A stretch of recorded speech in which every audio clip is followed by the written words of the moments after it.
روس یوکرین جنگ مزید شدت اختیار کر گئی۔ روس کا یوکرین پر اب تک کا سب سے بڑا حملہ، سرکاری عمارتیں تباہ کر دیں۔ یوکرین کا جوابی وار کیا؟ مقبوضہ بیت المقدس سے اطلاعات ہیں کہ فائرنگ سے 5 صہیونی ہلاک ہو گئے۔ ادھر ٹرمپ کی جانب سے فلسطینی مزاحمت کو آخری وارننگ دے دی گئی۔ اسرائیل کی فلسطینی مزاحمت سے مذاکرات کے لیے نئی شرائط کیا؟ 44 ممالک پر مشتمل ثبوت فلوٹیلا کہاں پہنچ گیا؟ سعودی عرب کا قومی دن شایان شان طریقے سے منانے کے لیے 23 ستمبر کو ملک بھر میں عام تعطیل کا اعلان۔ بسم اللہ الرحمن الرحیم، السلام علیکم ناظرین، آپ دیکھ رہے ہیں خبرگام اور میں ہوں احتشام الرحمان۔ ناظرین، روس نے یوکرین کے دارالحکومت کیف پر ڈرونز اور میزائلوں کے ساتھ اس جنگ کا اب تک کا سب سے بڑا فضائی حملہ کر دیا ہے، جس کے نتیجے میں 4 افراد ہلاک ہو گئے اور کیف میں سرکاری دفاتر آگ کی لپیٹ میں آ گئے ہیں، جبکہ یوکرینی صدر ولادیمیر زیلنسکی نے خبردار کیا ہے کہ اس حملے سے جنگ طول پکڑے گی۔ برطانوی خبرساں ادارے رائٹرز کے مطابق روس نے ہفتے اور اتوار کی درمیانی شب یوکرین پر جنگ کا اب تک کا سب سے بڑا فضائی حملہ کیا ہے، جس میں دارالحکومت کیف کی مرکزی سرکاری عمارتوں کو شدید نقصان پہنچا ہے، جبکہ حملے میں کم از کم ایک شیر خوار بچے سمیت 4 افراد ہلاک ہو گئے۔ یوکرینی حکام کے مطابق ان حملوں میں کئی رہائشی اور شہری علاقے بھی متاثر ہوئے ہیں۔ یوکرین کے صدر ولادیمیر زیلنسکی نے کہا کہ ڈرون اور میزائل حملوں نے شمال، جنوب اور مشرقی یوکرین کے متعدد شہروں کو نشانہ بنایا، جن میں زاپوریزیا، کریوی اودیسا، سومی اور چیز نیہیف شامل ہیں۔ انہوں نے ان حملوں کو دانستہ جرم قرار دیتے ہوئے کہا کہ یہ جنگ کو طول دینے کی ایک اور کوشش ہے، جبکہ حقیقی سفارتکاری کب کی شروع ہو سکتی تھی۔ صبح کے وقت کیف کے تاریخی پیچرسکی ضلع میں مرکزی سرکاری عمارت کے بالائی منزل سے دھواں بلند ہوتا دیکھا گیا۔ شہر کے دیگر علاقوں میں بھی رہائشی عمارتیں متاثر ہوئی ہیں۔ شہری گھروں سے نکل کر سڑکوں پر جمع ہو گئے، جبکہ امدادی ٹیمیں آگ بجھانے اور ملبہ ہٹانے میں مصروف رہیں۔ یوکرین کی نئی وزیر اعظم یولیا سویریدینکو کے مطابق جنگ کے آغاز کے بعد پہلی بار دارالحکومت کیف کی مرکزی سرکاری عمارتوں کو نشانہ بنایا گیا ہے، جو ایک علامتی دھچکا ہے۔ ادھر پولینڈ کے وزیر اعظم ڈونلڈ ٹسک نے کہا کہ یہ حملہ ظاہر کرتا ہے کہ ولادیمیر پوٹن کو خوش کرنے کی پالیسی ناکام ہے اور سخت ردعمل میں تاخیر مزید نقصان دہ ہو سکتا ہے۔ یوکرینی فضائیہ کے مطابق روس نے ایک ہی رات میں 805 ڈرونز اور 13 میزائل داغے، جن میں سے 751 ڈرونز اور 4 میزائل مار گرائے گئے۔ یہ 2022 میں روسی حملے کے آغاز کے بعد اب تک کا سب سے بڑا روسی ڈرون حملہ تھا۔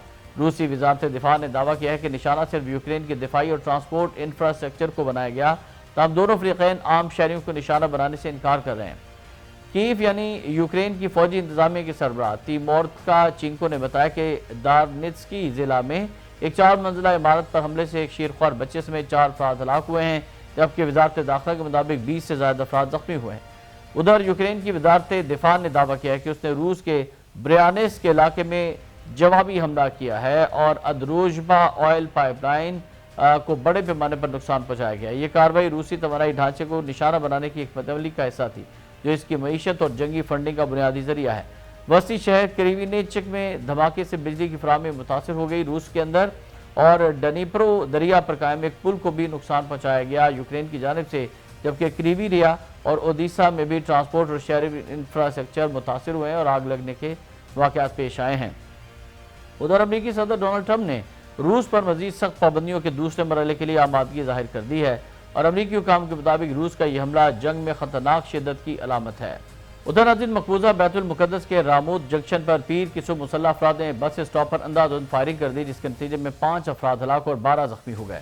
عالمی خبرساں ادارے اے پی کے مطابق اسرائیلی پولیس کے مطابق حملہ آوروں نے پہلے بس اسٹاپ پر لوگوں کو نشانہ بنایا اور پھر ایک بھری ہوئی بس میں داخل ہو کر فائرنگ کر دی۔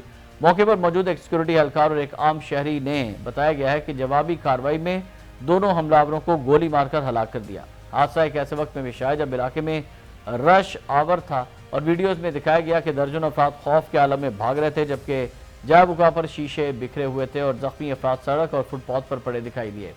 فائرنگ کے بعد سینکڑوں سیکورٹی اہلکار جائے بکا پر پہنچ کر مزید حملہ آوروں یا دھماکہ خیز مواد کی تلاش شروع کر دی۔ اسرائیلی فوج نے اعلان کیا کہ اس نے رام اللہ کے قریب فلسطینی دیہات کو گھیرے میں لے لیا ہے۔ دوسری جانب فلسطین کی آزادی کے لیے سرگرم مزاحمتی تنظیم نے اس کارروائی کو غزہ پر قبضے کے خلاف فطری ردعمل قرار دیا، لیکن ذمہ داری قبول نہیں کی ہے۔ یاد رہے کہ اکتوبر 2024 میں تل ابیب میں ہونے والے فائرنگ کے واقعے میں بھی 7 افراد ہلاک ہو گئے تھے، جس کی ذمہ داری مزاحمتی تنظیم حماس کے عسکری ونگ نے قبول کر لی تھی۔ اقوام متحدہ کے انسانی امور کے دفتر کے مطابق جولائی 2025 تک فلسطینی حملوں میں 49 اسرائیلی ہلاک ہوئے تھے، جبکہ اسرائیلی فوج اور شہریوں کے ہاتھوں 968 فلسطینیوں کو شہید کیا گیا۔ دوسری جانب اطلاعات ہیں کہ امریکی صدر ڈونلڈ ٹرمپ نے فلسطینی مزاحمتی تنظیم کو اسرائیلی مغویوں کی رہائی کے لیے آخری وارننگ دے دی ہے۔ امریکی صدر ڈونلڈ ٹرمپ نے مشرق وسطیٰ میں جاری کشیدگی پر اہم بیان دیتے ہوئے کہا کہ سب چاہتے ہیں کہ یہ جنگ ختم ہو اور یرغمالی افراد بخیر و عافیت اپنے گھروں کو واپس آئیں۔ ٹرمپ نے دعویٰ کیا کہ اسرائیل نے یرغمالیوں کی رہائی سے متعلق ان کی پیش کردہ شرائط کو قبول کر لیا ہے اور اب تمام تر توجہ فلسطینی مزاحمتی تنظیم پر ہے۔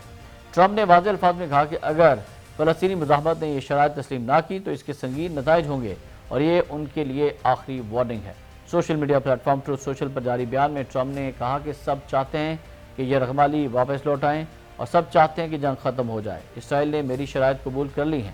ٹرمپ نے کہا کہ اب وقت ہے کہ فلسطینی مزاحمتی تنظیم بھی ان کو تسلیم کرے۔ میں پہلے ہی ان کو خبردار کر چکا ہوں کہ انکار کی صورتوں میں کیا نتائج ہوں گے۔ ڈونلڈ ٹرمپ نے خود کو امن کے قیام میں فیصلہ کن کردار ادا کرنے والے لیڈر قرار دیا اور عالمی برادری سے مطالبہ کیا کہ وہ اس عمل کی حمایت کرے۔ دوسری جانب اسرائیل نے بھی اعلان کیا ہے کہ جنگ بندی صرف اسی صورت ممکن ہوگی جب فلسطینی مزاحمتی تنظیم تمام یرغمالیوں کو رہا کرے گی اور ہتھیار ڈال دے گی۔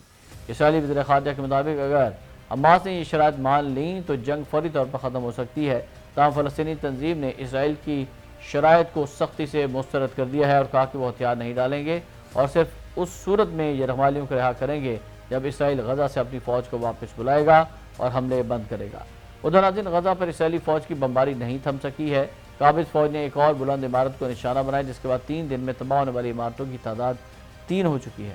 عرب میڈیا کے مطابق تازہ فضائی حملوں میں مزید 65 فلسطینیوں کو شہید کر دیا گیا۔ یوں مجموعی ہلاکتیں 64,363 تک پہنچ گئی ہیں۔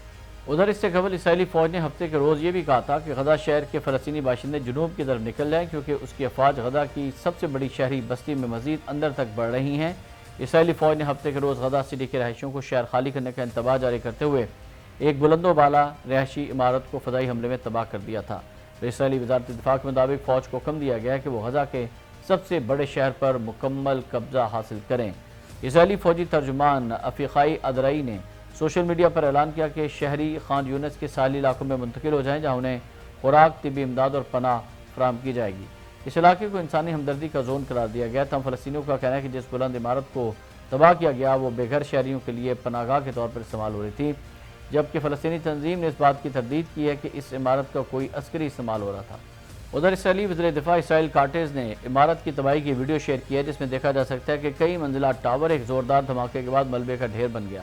فلسطینی حکام کے مطابق اسرائیلی بمباری اور فائرنگ سے کم از کم 40 افراد ہفتے کو جاں بحق ہوئے تھے، جن میں آدھے سے زیادہ غزہ سٹی کے رہائشی تھے۔ اسرائیلی فوج کا کہنا ہے کہ غزہ سٹی میں فلسطینی تنظیم کا گڑھ ہے اور اس پر قبضہ فلسطینی تنظیم کو شکست دینے کے لیے ناگزیر ہے، جبکہ نیتن یاہو جیسے صہیونی درندے وزیر اعظم نے فوج کو ہر صورت میں غزہ شہر پر مکمل کنٹرول حاصل کرنے کا حکم دے دیا ہے۔ ادھر ایمنسٹی انٹرنیشنل نے اسرائیل پر زور دیا ہے کہ وہ غزہ سٹی پر حملے فوری بند کر دے اور فلسطینیوں کی جبری نقل مکانی کو روکے۔ ایمنسٹی کا کہنا ہے کہ حالیہ دنوں میں ہونے والے حملوں میں درجنوں عام شہری ہلاک اور کئی گھر تباہ کیے گئے۔ اسرائیلی حکام کے مطابق فوج اس وقت غزہ کے 75% علاقے پر کنٹرول حاصل کر چکی ہے، جبکہ غزہ سٹی کے مرکزی حصے سے چند کلومیٹر کے فاصلے تک پہنچ چکی ہے۔ ادھر دوسری جانب کئی فلسطینی شہری جو پہلے ہی 1 سے زائد بار بے گھر ہو چکے ہیں انخلاء سے انکار کر رہے ہیں اور ان کا کہنا ہے کہ ہم مزید بے دخلی برداشت نہیں کر سکتے۔ اس جنگ نے اسرائیل کو سفارتی طور پر بھی تنخواہ کر دیا ہے، جبکہ اس کے قریبی اتحادی بھی فلسطینی علاقوں میں تباہی پر شدید تشویش کا اظہار کر رہے ہیں۔ ادھر ناظرین، دنیا کے 44 ممالک سے تعلق رکھنے والے انسانی حقوق کے کارکنان، جن میں پاکستانی بھی شامل ہیں، غزہ کی جانب امداد لے جانے والے گلوبل سمود فلوٹیلا میں شامل ہونے کے لیے تیونس پہنچ چکے ہیں۔ اس فلوٹیلا کا مقصد اسرائیلی محاصرے کو توڑنا اور غزہ کے متاثرہ عوام تک امداد پہنچانا ہے۔ جماعت اسلامی پاکستان کے رہنما اور سابق پاکستانی سینیٹر مشتاق احمد خان بھی اس قافلے کا حصہ ہیں، جبکہ Australia, Germany, Indonesia, Ireland, Italy, Kuwait, Maldives, Norway اور دیگر ممالک کے کارکنان بھی شریک ہیں۔ اور ناظرین، آپ کو بتائیں کہ اتوار 7 ستمبر کو امدادی جہاز سمود فلوٹیلا تیونس کے دارالحکومت کے قریب سیدی بو سعید بندرگاہ پر پہنچے، جہاں عوام کی بڑی تعداد نے ان کا استقبال کیا۔ منتظمین کے مطابق آئندہ 2 دنوں میں مزید 20 جہاز تیونس میں آ کر قافلے کا حصہ بنیں گے۔ یہ جہاز 10 ستمبر کو تیونس سے غزہ کے لیے روانہ ہوں گے اور اس دوران مزید کشتیوں کے قافلے میں شامل ہونے کی توقع ہے۔ اس مشن میں 150 سے زائد کارکن شامل ہیں، جن میں یورپ، افریقہ اور ایشیا کے نمائندے بھی شریک ہیں۔ تنظیم کاروں کا کہنا ہے کہ یہ مشن دنیا کو غزہ کی سنگین انسانی صورتحال کی طرف متوجہ کرنے کی کوشش ہے، اور رپورٹس کے مطابق گزشتہ 2 سالوں میں اسرائیلی حملوں سے غزہ میں 64,000 سے زائد فلسطینی شہید ہو چکے ہیں، جبکہ اسرائیلی محاصرے نے امداد کی فراہمی کو تقریباً ناممکن بنا دیا ہے۔ اور ناظرین، آخر میں آپ کو سعودی عرب کے حوالے سے اہم اور خوشخبری دیں کہ سعودی عرب میں 95ویں قومی دن پر 23 ستمبر کو ملک بھر میں عام تعطیل کا اعلان کیا گیا ہے۔ عرب میڈیا کے مطابق سعودی عرب 23 ستمبر کو اپنا 95واں قومی دن بھرپور ملی جوش و جذبے کے ساتھ منانے جا رہا ہے۔ اس موقع پر مملکت بھر میں شہریوں اور غیر ملکی باشندوں کے لیے عام تعطیل کا اعلان کر دیا گیا ہے، اور یہ دن 1932 میں بانی مملکت شاہ عبدالعزیز کے اس تاریخی فرمان کی یاد دلاتا ہے جس کے تحت نجد اور حجاز کو متحد کر کے سعودی عرب کے نام سے ایک ریاست قائم کی گئی تھی۔ پہلی بار 1965 میں فرما روا شاہ فیصل کے دور میں قومی دن منایا گیا تھا، اور 2005 میں شاہ عبداللہ کے شاہی فرمان کے بعد اسے مستقل سرکاری تعطیل کا درجہ دے دیا گیا۔ اس سال قومی دن کو ہمارا فخر ہماری فطرت میں ہے کا نام دیا گیا ہے، جو سعودی عوام کی ثقافتی روایات اور قدرتی ورثے کو اجاگر کرتا ہے۔ جنرل انٹرٹینمنٹ اتھارٹی GEA سعودی عربیہ کے مطابق یہ تھیم سعودیوں کی مہمان نوازی، جرأت، وقار، سخاوت اور بلند حوصلے جیسے اوصاف کو نمایاں کرتا ہے، اور یوم قومی کے موقع پر ملک بھر میں آتش بازی، ڈرون شوز، سعودی ہاکس کے فضائی مظاہرے، ثقافتی پروگرامز، روایتی رقص اور نمائشیں منعقد کی جائیں گی۔ ریاض، جدہ اور دمام سمیت بڑے شہروں میں خصوصی تقریبات ہوں گی، جبکہ اہم عمارتوں کو سبز رنگ کی روشنیوں سے روشن کیا جائے گا۔ ناظرین، یاد رہے کہ ہر سال سعودی عوام اور غیر ملکی باشندے سبز پرچم لہراتے اور قومی رنگوں میں ملبوس ہو کر اس دن کو عقیدت اور جوش اور محبت سے مناتے ہیں۔ ہماری طرف سے بھی پیش کی مبارکباد سعودی عوام کو اور حکومت کو۔ احتشام الرحمان کو اجازت دیجیے گا۔ اللہ حافظ۔